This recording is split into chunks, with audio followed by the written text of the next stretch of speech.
Oi, galerinha do nono, tudo bem? Vamos lá? Seguinte, o que nós vamos falar hoje nesse vídeo? Nós estamos trabalhando o gênero poema, né? Estamos falando de poema. Definições de poema, a gente já esclareceu, falamos também dos poemas visuais.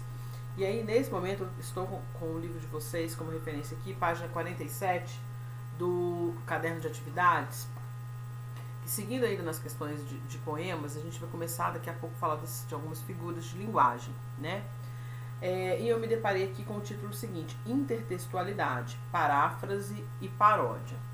Antes de falarmos de paráfrase e paródia, é necessário que vocês entendam o que significa intertextualidade.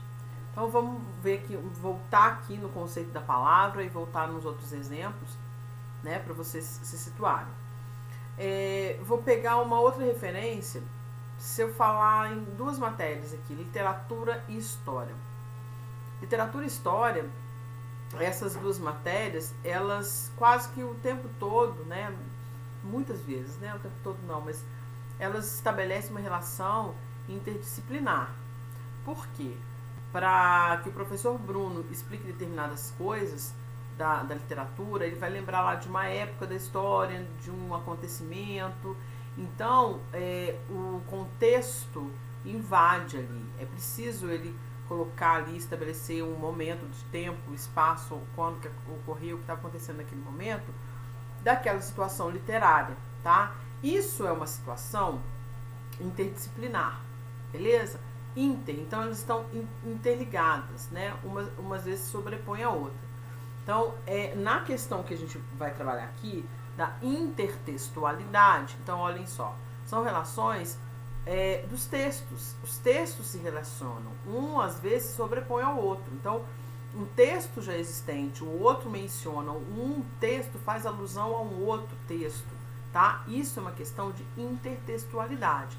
E aí existem alguns tipos de intertextualidade que nós vamos falar, inclusive é o caso aqui de paráfrase e paródia. Mas vamos ficar aqui por conta só da intertextualidade. Prestem atenção num trecho do meu material aqui que eu quero ler para vocês. Prestem atenção, se precisar, para o texto, para o vídeo, anotem, tá? São aí nos conceitos. Então, olha só.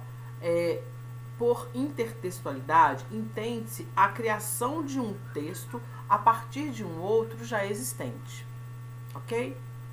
A intertextualidade não pode apresentar funções diferentes, as quais dependem muito dos textos, contextos e contextos em que ela é inserida, ou seja, dependendo da situação, né? Ela não pode nem modificar, pode citar, né?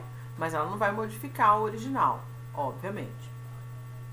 Exemplos de obras intertextuais que incluem, no caso, alusão, conotação, versão, plágio, tradução, matinê, paródia, tem aqui paráfrase. São algumas situações, são alguns tipos de intertextualidade, tá?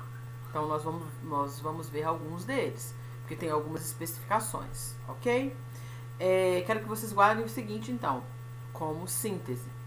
Intertextualidade acontece quando há uma referência explícita ou implícita, tanto faz, de um texto em outro. O principal que você tem que entender é uma referência que é feita de um texto em outro, tá? Isso é intertextualidade.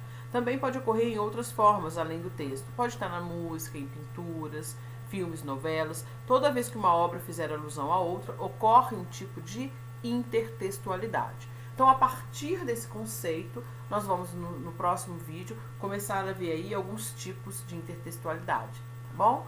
Beijo!